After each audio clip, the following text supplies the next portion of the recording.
Donc, bonjour à tous. Bonjour à tous. Donc quelques petites modalités pratiques et logistiques, le temps que tout le monde arrive et puisse se connecter. Et ce qui serait bien, c'est si quelqu'un peut nous confirmer dans le chat qu'on nous entend bien. Comme ça, au moins, on sera sûr des aspects techniques. Et donc, merci à tout le monde de se connecter, de suivre ce webinaire. On va vous restituer une étude qu'on a menée sur les directions de la transformation. On va balayer quelques slides, parce qu'on reste des consultants, sur ce qu'on a pu voir au travers de cette étude, sur les missions, les activités des directions de la transformation, sur les grands modèles d'organisation qu'on a pu identifier, et partager aussi des convictions et les bonnes pratiques que nous, on identifie à notre niveau.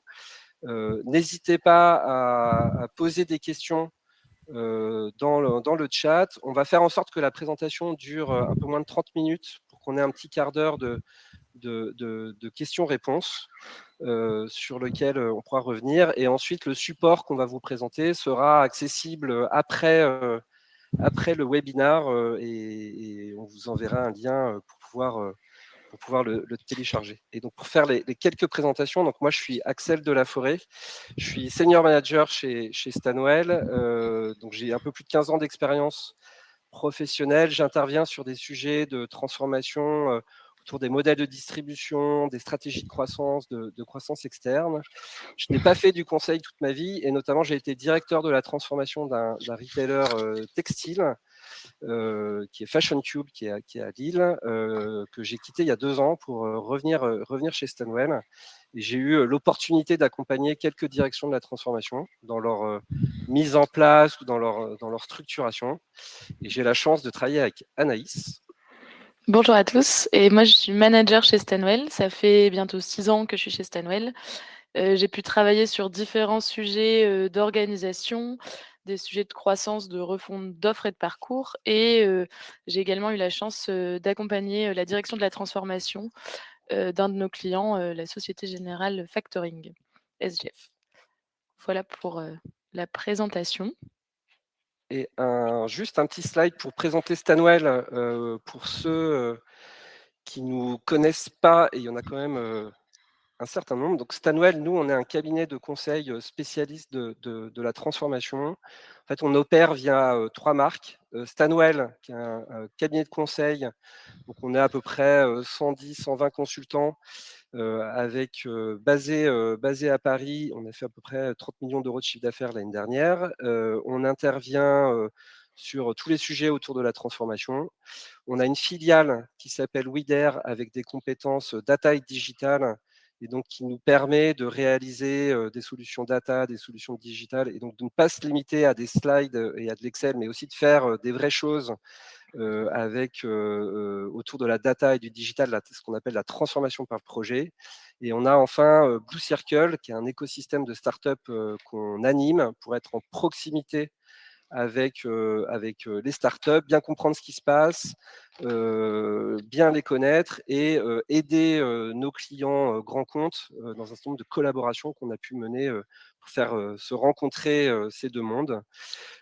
Et à la base, Stanwell, qui a été créé en 2006, était vraiment spécialisé sur la banque et assurance. Et depuis une dizaine d'années, on s'est ouvert à d'autres secteurs d'activité, notamment le retail, sur lequel on réalise un certain nombre de missions. Et donc, rentrons tout de suite dans le vif du sujet avec le benchmark. Alors, on voulait vous partager la méthodologie du benchmark. Donc, on a interviewé plus de 30 directeurs et directrices de la transformation sur les secteurs sur lesquels on travaille principalement, donc qui sont les services financiers avec la banque, l'assurance, la protection sociale et le retail. On a pu, interviewer des entreprises de taille très variée, donc allant de 100 à 25 000 ETP, et ce qui implique des tailles de direction de la transformation de la même manière, assez variées, et qui allaient d'un ETP, un collaborateur, à plus de 150. Et dans des contextes, assez, différents, soit des entreprises seules ou des groupes d'entreprises, des systèmes, d'information qui pouvaient être centralisés, ou différenciés, et différents contextes également, actionnarial, avec, des contextes de LBO, notamment. Ouais, voilà, et du coup, le benchmark, ce qu'il faut en retenir, c'est que, il n'a pas vocation à être statistiquement, purement extrapolable. En revanche, il nous a permis de voir des contextes ultra variés, et c'est en ça où il y a un des intérêts, et on peut généraliser les constats qu'on peut faire. Mmh. Et on avait un petit sondage à partager pour bien comprendre le contexte dans lequel les participants, dans lequel vous êtes. Donc, si vous pouvez y répondre rapidement, donc pour comprendre quel est votre contexte de transformation, est-ce qu'il y a une direction de la transfo qui existe, enfin, s'il n'y a pas de direction de la transfo, et en fait ça pose pas de problème, ça c'est le premier point. Est-ce qu'il y en a une, et est-ce qu'il n'y en a pas et qu'il en faudrait vraiment une, selon vous?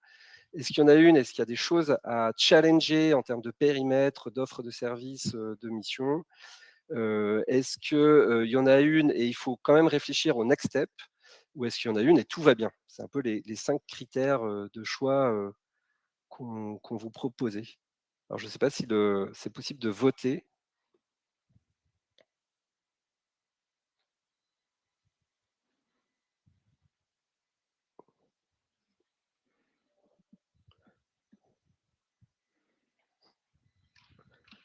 Alors, on laisse peut-être quelques secondes encore pour avoir un petit peu plus de réponses.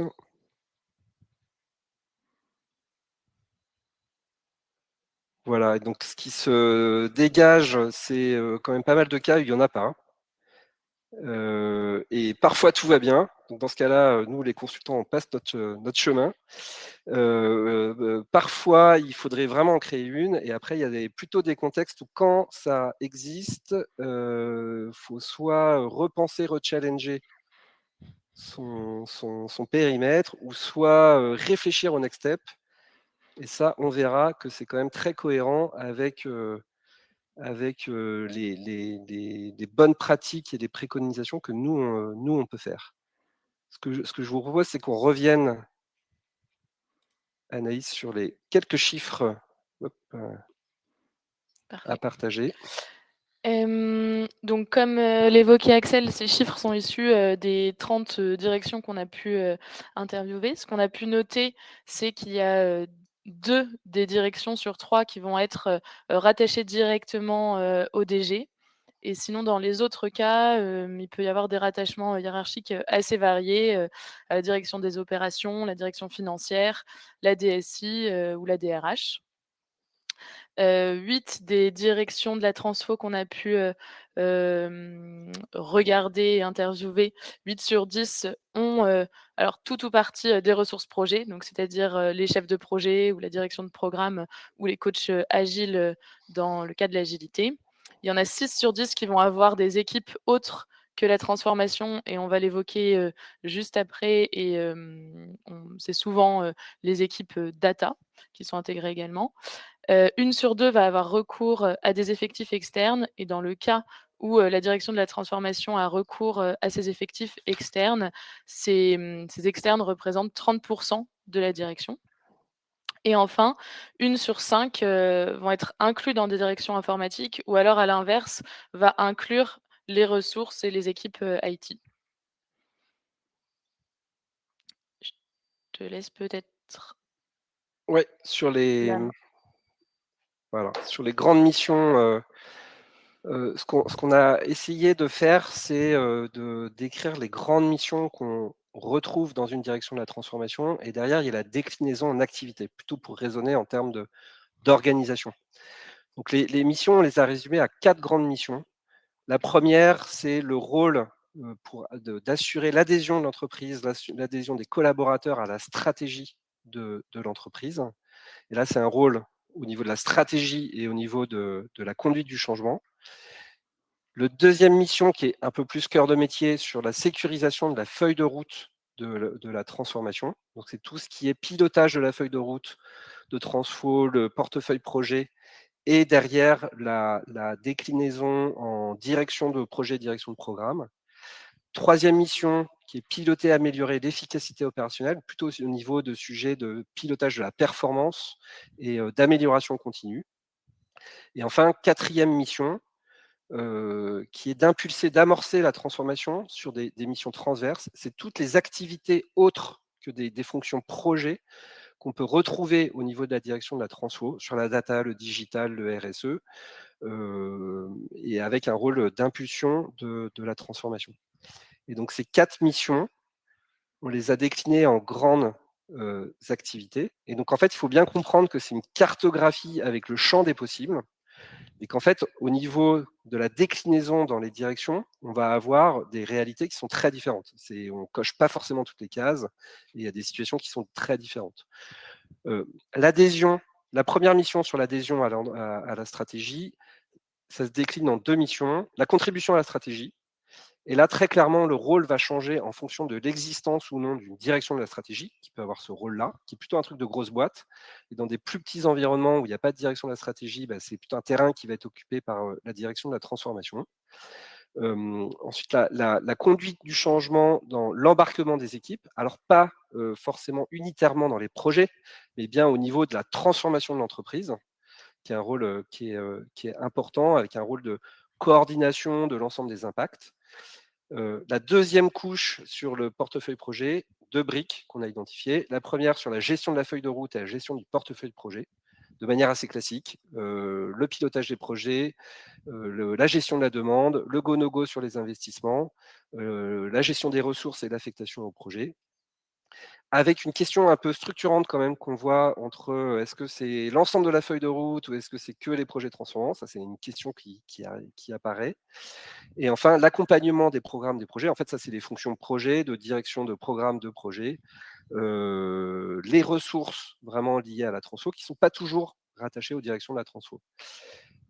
Troisième aspect, le pilotage de la performance, très en lien avec la finance pour voir l'impact des projets au-delà du suivi pur du delivery, et des sujets d'amélioration continue sur les process, l'agilité, le fait de rentrer dans cette logique. Cette troisième couche, elle est déjà dans des directions de la transformation un peu plus matures, parce qu'on est dans le pilotage de l'amélioration continue, et donc forcément, c'est des choses qu'on va moins faire, qu'on est dans des phases de création, de setup d'une direction de la transfo ou d'un plan de transfo. On va plutôt s'occuper des parties plus hautes de la cartographie. Et enfin, la quatrième sur les autres missions, et donc là, on va retrouver toute une variété de missions en fonction des contextes d'activité. Et donc, il y a très souvent d'autres activités qui sont rattachées à une direction de la transfo. Voilà, donc ça, c'est la cartographie des activités qu'on retrouve, et on les a déclinées, on a tenté d'avoir 3 grands modèles d'organisation. Sur les différents, modèles d'organisation qu'on a pu observer, le premier, c'est un modèle qui est vraiment focus sur, le pilotage et qui correspond finalement à des équipes, plus ramassées, et ça représente, 10 des cas, où là, on va avoir comme, activité, en invariant la gestion du portefeuille projet. En revanche, les équipes, d'accompagnement, de projet, donc les ressources projets en tant que telles, ne vont pas être intégrées. Et après, selon, les cas, il peut y avoir d'autres activités telles que, le pilotage et la performance, qui sont intégrées également, ou, les sujets de contribution, à la stratégie ou d'embarquement des équipes, au niveau global de l'entreprise. Le deuxième modèle, et qui est le cas le plus fréquent, donc avec 65 des directions qu'on a pu, analyser, va intégrer les moyens de la transformation. C'est-à-dire qu'il va y avoir forcément, la gestion de portefeuille projet, et on va, en plus avoir comme invariant l'accompagnement, des programmes et des projets, donc toutes les ressources projets, et souvent le pilotage et la performance, également. Et après, pareil, selon, les organisations, il n'y a pas vraiment d'organisation type, hein, donc on peut avoir, d'autres activités que vous voyez là en orange clair qui vont être optionnelles. Et enfin, le dernier cas, qu'on appelait le menu complet, donc 25 des cas, là, c'est vraiment, toutes les activités quasiment qui vont être, intégrées, au sein de la direction de la transformation. La contribution de la stratégie qui est optionnelle, là, qu'on a indiqué dans notre, modèle, à notre sens, parce que c'est ce qu'évoquait, Axel précédemment. La la fonction, de la direction de la transformation sur ce sujet va dépendre finalement de l'existence ou non d'une direction de la stratégie. Et donc sur ce dernier modèle, on va souvent avoir, d'autres missions telles que, la data, le digital, l'IA qu'on évoquait ou, des directions ou des activités, autres qui vont être, intégrées.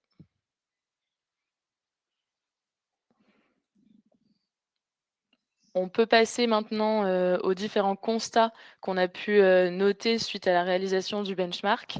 Le premier, c'est que le driver clé à la création d'une direction de la transformation, ça va être la volonté, du DG ou de l'actionnaire, et donc finalement que l'enjeu de transformation ne va pas être une condition nécessaire et suffisante. Ce qui veut dire qu'il peut y avoir des directions de la transformation qui vont avoir, des enjeux de transformation, voire un plan de transformation, mais qui n'auront pas de direction de la transformation. Après, il y a d'autres drivers qui peuvent, expliquer, la création ou l'existence d'une direction de la transformation, l'existence du plan de transfo, donc c'est assez logique, et l'enjeu de transversalité plus ou moins fort entre les différents métiers. C'est ça qui va dépendre, notamment, des secteurs d'activité. Et enfin, ce qu'on a pu observer également, c'est qu'il y a une pérennité qui peut être plus ou moins forte des directions de la transformation, et certaines des directions qui peuvent finalement, avoir vocation à disparaître à la fin du plan de transformation, à la fin de la réalisation du plan. Le deuxième constat qu'on a pu noter, c'est qu'il y a un côté, un petit peu, marketing du titre de directeur de la transformation, directrice de la transformation, et qui s'appelait, avant, plutôt des directions de l'organisation ou des DOSI, direction de l'organisation, et des équipes, IT, et que parfois, il peut y avoir des directions de la transformation qui vont exister sans qu'il y ait forcément de plan de transformation. Le troisième constat qu'on a, un petit peu abordé, précédemment, c'est de se dire qu'il y a pas, une organisation type, et même les archétypes qu'on vous a présentés, à chaque fois on avait, différentes options. Ça peut, ils peuvent évoluer, selon les directions de la transformation. Ce qu'on peut noter en revanche, c'est que, les directions, elles vont se dessiner, en creux, en fonction de l'IT et de sa structuration, et des équipes, métiers et de l'organisation, de la filière projet. Il va y avoir une coloration, et donc les activités qui sont intégrées au sein de la direction qui vont dépendre, de son rattachement. On avait vu que dans la majorité des cas, le rattachement est directement à la DG, mais il peut y avoir des rattachements, aux directions financières, à la DSI, et donc ça va impliquer des organisations différentes. Et enfin, et ça de la même manière, Axel l'a un petit peu évoqué précédemment, l'organisation va aussi dépendre de la maturité de l'entreprise sur sa transformation, et du moment où elle est au sein de son plan de transformation. Et donc, par exemple, des activités d'amélioration continue vont plutôt intervenir en fin de transformation. Et enfin, le 4e constat, avant de laisser la parole à Axel, un des rôles des directions de la transformation, c'est d'avoir un rôle d'amorçage et d'impulsion des nouvelles activités qui ont une dimension transformante, et c'est ce qu'on mettait dans le autre finalement, dans notre, cartographie des activités. Donc voilà, il y avait le digital il y a quelques années, la data plutôt, aujourd'hui, la RSE aussi qui peut être intégrée, et ensuite des choix d'organisation qui peuvent être, opportunistes selon, l'entreprise, selon le profil, du directeur ou de la directrice de la transformation, et des activités, jugées, orphelines de l'organisation. Et je reviens juste sur le point 3, sur, l'organisation type, pas d'organisation type, qui contredit du coup un petit peu le slide qu'on a mis avant sur les modèles d'orga. Parce que la réalité, c'est bien ça, c'est qu'il y a pas forcément il y a pas de modèle d'organisation, parce que chaque cas est différent en fonction du contexte, de la maturité, de l'organisation du métier, de l'IT, Et donc il n'y a pas vraiment d'archétype qu'on va retrouver. En revanche, le slide qu'on avait mis avant, il visait aussi à dire il y a des questions clés à se poser sur est-ce qu'on veut centraliser les ressources projets, est-ce qu'on veut centraliser tout à la direction de la transfo. Ça, c'est des vraies questions, mais plein de déclinaisons qui sont possibles en fonction du contexte. Donc il faut vraiment appréhender le contexte de l'entreprise pour bien répondre à la question de c'est quoi la bonne orga pour la direction de la transfo.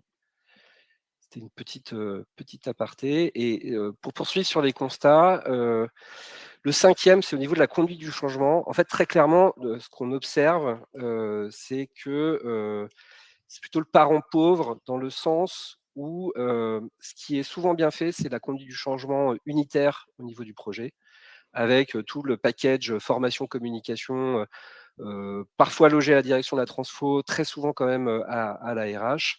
Et en fait, ce qui est moins bien adressé, et ça c'est un enjeu d'incarnation et de posture de la direction de la transfo, c'est vraiment la conduite du changement du plan de transfo, de la transformation de l'entreprise, avec tout ce que ça implique. Et ça, c'est vraiment ce qui est perfectible pour avoir de l'impact au niveau de l'incarnation, au niveau de la coordination de l'ensemble des sujets, et au-delà de ça, même la diffusion de la culture projet dans l'ensemble de l'entreprise, dans les métiers, dans l'IT, etc. Le point numéro 6 sur la gouvernance. Donc forcément, quand on est dans une transformation, il faut une gouvernance qui est forte et qui est souvent mise en place au niveau des projets. Et en fait, le challenge qu'on voit, c'est comment d'arriver à concilier une gouvernance du projet avec le quotidien, le business, le BAU, le business as usual. Et parfois, ce qu'on voit, c'est qu'il y a deux mondes un peu à part qui se regardent. Et le challenge est d'arriver à concilier les deux. En disant, je travaille sur la transformation, c'est la transformation de mon business. Et du coup, je dois intégrer dans ma gouvernance, ça doit s'intégrer dans un suivi business. Et ça, c'est un vrai challenge qui n'est pas toujours bien appréhendé.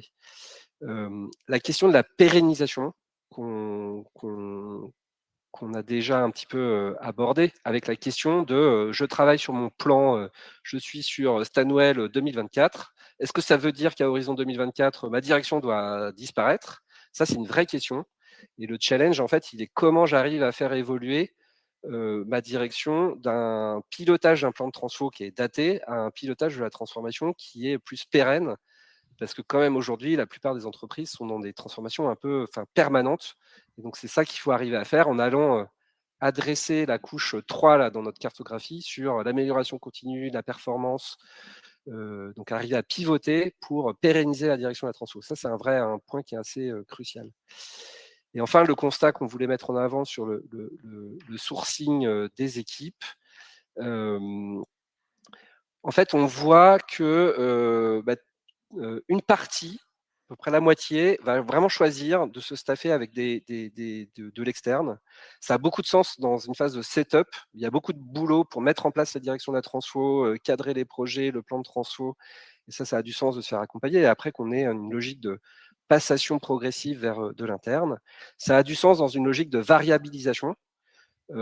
Surtout en ce moment, si on veut réajuster les ressources en fonction du portefeuille projet, bah, les externes, ça donne de la souplesse par rapport à ça et ça a du sens pour une recherche d'expertise. En revanche, on voit quand même qu'il y a une partie des directions de la transfo qu'on a interviewées qui font vraiment le choix inverse, d'être plutôt dans une logique d'internalisation.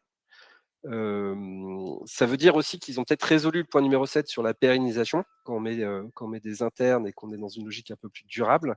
Bah, il y a ce choix-là qui existe et donc il y a plusieurs solutions qui sont menées, mais néanmoins un certain nombre de modèles où il y a quand même de l'externe pour aider sur les pics de charge, le setup et la variabilisation, donner de la flexibilité sur la direction.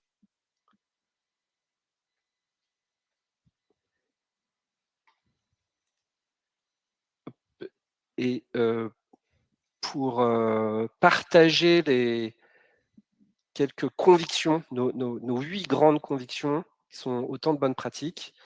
La première conviction, c'est une direction de la transfo, c'est un facteur de réussite et de sécurisation de l'exécution de la transformation, surtout quand c'est transverse, surtout quand c'est profond, surtout quand c'est long. Donc ça, c'est aussi en réaction à ceux qui en ont pas. Nous, on pense que c'est quand même un facteur de réussite. Donc, ça permet de sécuriser l'exécution. Donc, c'est pour ça que c'est important. Ça donne de l'incarnation, de l'impact. Du coup, c'est important d'en avoir une. Et c'est pas pour rien que dans beaucoup de cas qu'on a observés, qui sont dans des logiques de private equity, de LBO, il y a une direction de la transfo qui est aussi une garantie pour aller à atteindre des résultats du business plan. Le point numéro 2 qui est super important, c'est qu'il faut une proximité avec la direction générale et le COMEX. C'est ça qui donne aussi la capacité de décision et la rapidité d'exécution à la direction de la transfo, c'est la proximité avec la direction générale et la capacité en fait à amener des arbitrages. Donc en avoir une, c'est bien. En avoir une à côté du DG, proche du COMEX, c'est quand même mieux. Et c'est quand même un élément de garantie pour arriver au résultat sur l'exécution. La conviction numéro 3 sur l'organisation, on a mis une organisation plutôt light pour être dans une logique d'impulsion de la transfo. L'idée, c'est de ne pas tout mettre à la direction de la transfo parce qu'il ne faut pas faire à la place d'eux. Il faut arriver à accompagner, à embarquer les métiers dans la transformation. Donc on pense que les modèles qui sont gagnants sont plutôt des modèles un peu plus light, où il n'y a pas l'ensemble des ressources projets qui sont à la direction, qui sont centralisées, et plutôt d'être dans une logique d'animation d'écosystème, de communauté, pour catalyser la transfo et embarquer les métiers. Ça, c'est plutôt des modèles comme ça qui nous semblent pertinents. La conviction numéro 4, c'est être volontariste dans le rattachement des activités transformantes. En fait, ça dépend des cas et ça va dépendre des situations, mais ça nous semble une bonne idée de dire on a une activité qui est transformante, qui est clé pour le business. Il n'y a pas une maturité suffisante ou une taille critique pour en faire une direction à proprement parler. De la mettre à la direction de la transfo dans une logique un peu de R&D, d'impulsion, d'amorçage. Et une fois que ça marche, des phases d'industrialisation, de repasser côté métier, ça nous semble des modèles intéressants. C'est plutôt ce qui est fait naturellement autour de sujets comme le digital, la data qu'on voit très souvent à la direction de la transformation. C'est cette logique d'impulsion qui est importante. Et nous, on pense qu'il faut en être conscient et plus être volontariste sur ce rattachement. L'enjeu d'incarnation sur la conduite du changement, qui est notre conviction numéro 5, ça c'est vraiment quelqu'un doit porter la responsabilité de la transformation de l'entreprise. Et c'est ça le rôle de la direction de la transfo, même si derrière les moyens de conduite du changement peuvent être ailleurs, notamment aux ressources humaines. Mais en tout cas, il faut être accountable de cette réussite sur la transformation. L'histoire de la transformation, l'embarquement des équipes, s'assurer que tout le monde comprend vers où on va, la clarté de la roadmap, etc. Et ça fait partie du rôle de la direction de la transfo. Niveau 6, j'en ai un peu parlé tout à l'heure, c'est la gouvernance qui doit être forte sur la transfo, mais qui doit être liée, proche du BAU, proche du business. Ça ne doit pas être deux mondes qui se regardent en silo, ça doit être vraiment intégré de manière native. Et ça, c'est compliqué à faire, mais c'est important, et c'est ça aussi qui contribue à donner du sens.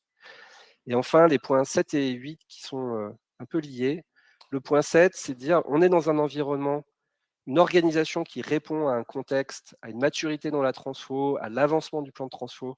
Donc de régulièrement, tous les 6 mois, tous les ans, rechallenger l'organisation et se dire est-ce qu'on est bien en adéquation avec là où on en est entre les métiers, l'IT et la maturité de notre plan de transfo. Ça, c'est une bonne pratique à faire. En fait, tout le monde se pose un peu des questions sur, et ça, on l'a vu dans le questionnaire, mais en fait, il faut juste intégrer que c'est normal et que ça doit être fait régulièrement, tous les 6 mois, pour se reposer la question de est-ce qu'on est cohérent par rapport à là où on en est.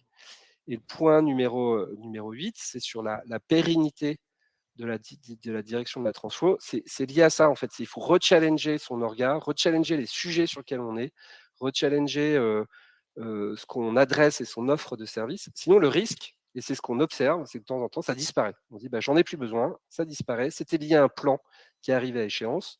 Et en revanche, on pense quand même que les entreprises aujourd'hui sont dans des transformations continues. Donc, il faut juste que la direction de la transfo se renouvelle suffisamment pour se positionner sur des nouveaux sujets et qui permettent en fait d'être dans cette transformation pérenne. Et ça, c'est un vrai challenge. C'est pas quelque chose qui est simple. je suis arrivé au bout des convictions. Là, j'ai vu qu'il y avait un certain nombre de questions qui étaient apparues dans le chat et qu'on peut prendre. Il y en a une première qui est une bonne question. Alors, pas forcément quelque chose qu'on a vraiment regardé de manière quantitative sur les profils des directeurs de la transformation, directeurs et directrices de la transformation. Et peut-être la réponse que je peux faire, en fait, il y a une vraie question, je pense, à se poser sur la plus-value que ça peut avoir de prendre ou promouvoir quelqu'un qui est déjà là, de l'interne, qui forcément va avoir toutes les connaissances des process, systèmes d'information. Et ça peut être important dans le cadre d'une transformation qu'on mène, versus ce que peut amener peut-être un profil un peu plus outsider ou externe, qui va plutôt être dans une logique d'amener des bonnes pratiques, de la méthodologie et impulser un certain nombre de choses. Et c'est aussi pour ça que très souvent, enfin, dans un tiers des cas, dans ce qu'on a vu, c'est souvent des profils d'anciens consultants qui occupent ces rôles-là, parce qu'il y a quand même un côté très méthodologique, drivé, gouvernance, et l'apport méthodologique d'un consultant, c'est quand même hyper important. Donc, deux questions entre la plus-value d'un profil consultant, ex-consultant, externe, versus un insider qui va connaître quand même les systèmes d'info, les process, qui peut être parfois un peu clé dans la transfo. Et à la fin, en termes de profil, ce qui est aussi important, c'est en termes de posture, la capacité à incarner la transfo, impulser la transfo et amener des arbitrages en proximité avec le DG. Ça veut dire qu'il faut avoir cette capacité-là, et c'est, je pense, aussi ça qui est fondamental dans le profil de direction de la transformation et dans ce qu'on peut observer.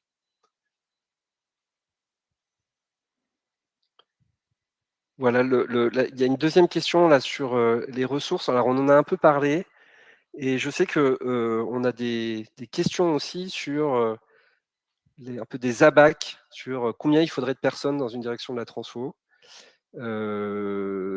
Et ça, en fait, à la fois, ça peut être une des pistes ou un des éléments que nous, on creuse pour regarder ça, parce que c'est très conditionné par le plan de transfo, le montant des investissements, le nombre de projets. Donc, on peut avoir des abacs qui sont un peu des abacs classiques sur le projet. Et en revanche, on voit que ce serait quand même difficile de donner des réponses claires et précises, parce qu'on a des modèles qui sont hyper différents. C'est ce qu'on voyait, on a des modèles qui sont très en pilotage de la transfo, avec parfois une seule personne, voire, ou quelques-unes, versus des modèles où on va rattacher tout ou partie des ressources de la transfo, où on peut avoir plusieurs dizaines de collaborateurs sur des mêmes tailles d'entreprise. Donc, la réponse sur le nombre de ressources qui est liée à la taille de la transfo, ça, on ne l'a pas forcément, mais c'est quelque chose qu'on peut avoir. En revanche, sur la décision sur ce qu'on loge précisément dans la direction de la transformation, ça dépend du curseur qu'on va positionner sur la centralisation, le niveau de ressources qu'on veut mettre. Et là, on a plein de réponses qui sont possibles en fonction des choix qui sont faits dans les entreprises.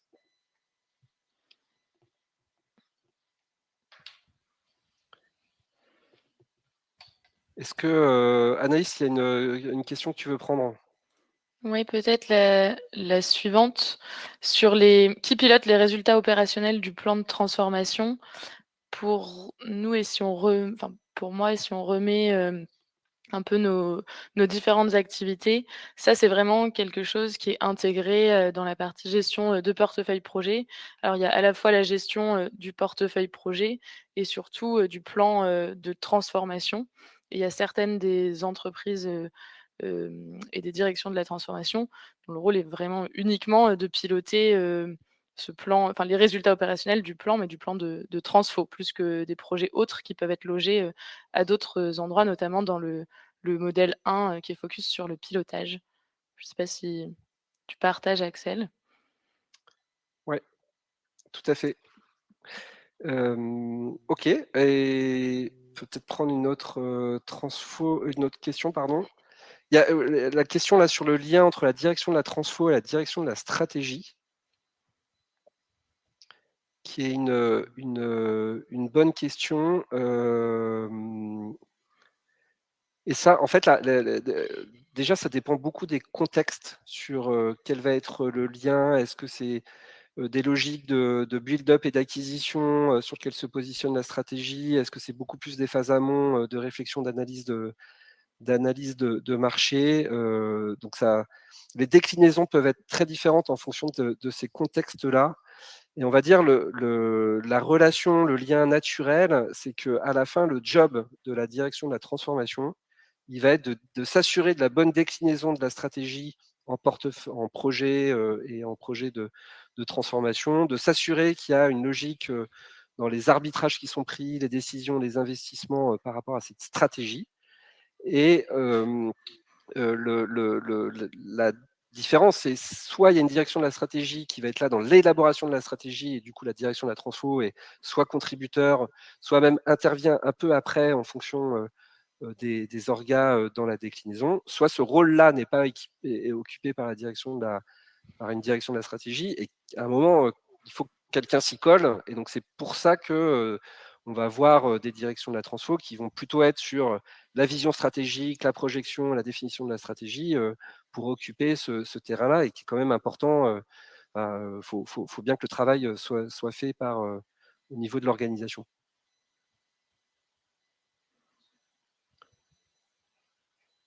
Est-ce que, Anaïs, tu as envie de prendre une autre question Alors je regarde. On a sur les sujets, une question aussi sur les sujets traités par les directions de la transformation et les problématiques qui reviennent. Ce qu'on a pu observer, c'est qu'il y a, alors il y a des problématiques qui sont spécifiques, qui vont être traitées par les directions de la transformation et c'est dans ce sens-là qu'un de nos constats, c'était il y a pas une organisation type.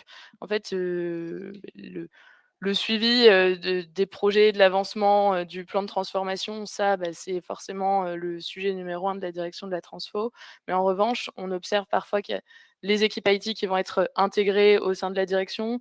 Il peut y avoir, des équipes, sur les partenariats qui vont être, intégrées également et en fait, les achats aussi, qu'on n'a pas forcément, renotés ici, mais qui sont, intégrés dans la direction. Donc on voit qu'il peut y avoir des problématiques ou des activités, assez spécifiques et ça, pour le coup, qui dépendent vraiment, des organisations.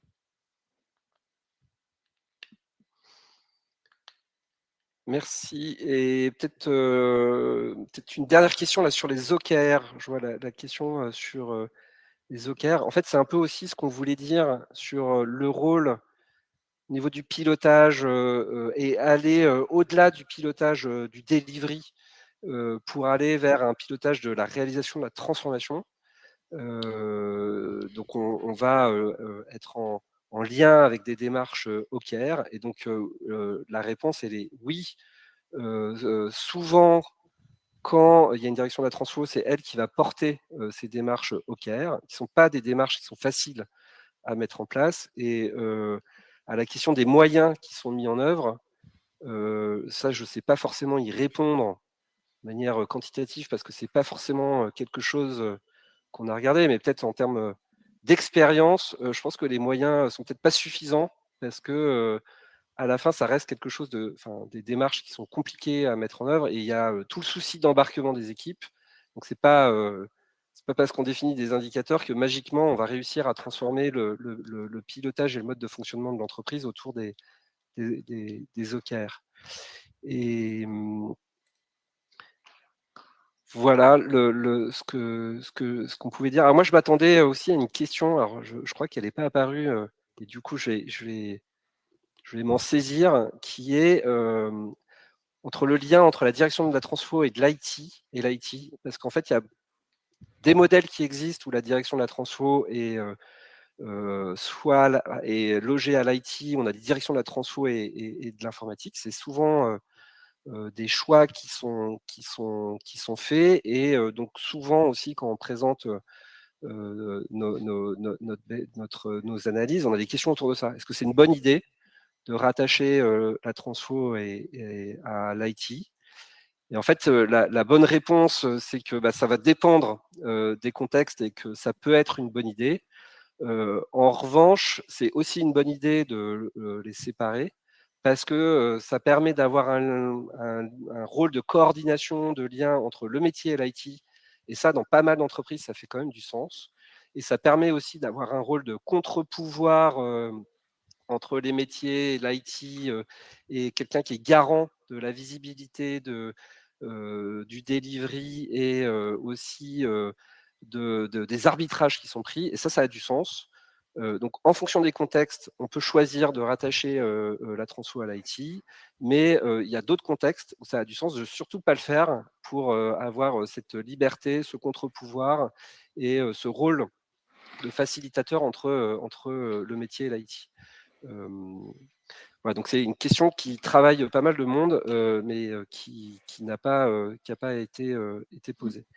Et peut-être Il y a peut-être une ouais, non, j'allais dire, il y a peut-être une dernière question là, Axel, qui a plusieurs, likes sur: «Faut-il communiquer à l'ensemble des collaborateurs sur le plan de transformation et son avancement?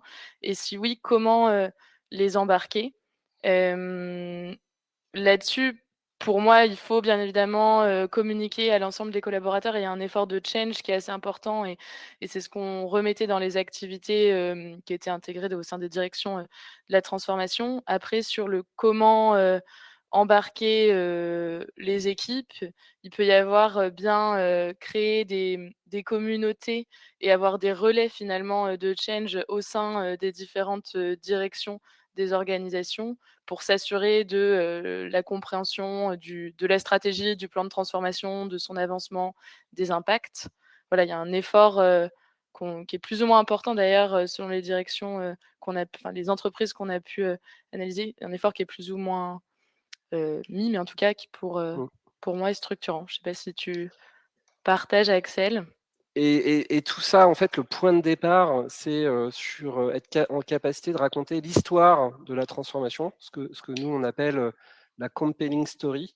C'est de manière simple ce qu'on veut faire et d'aligner tout le monde, du COMEX jusqu'à l'ensemble des collaborateurs, sur cette histoire-là.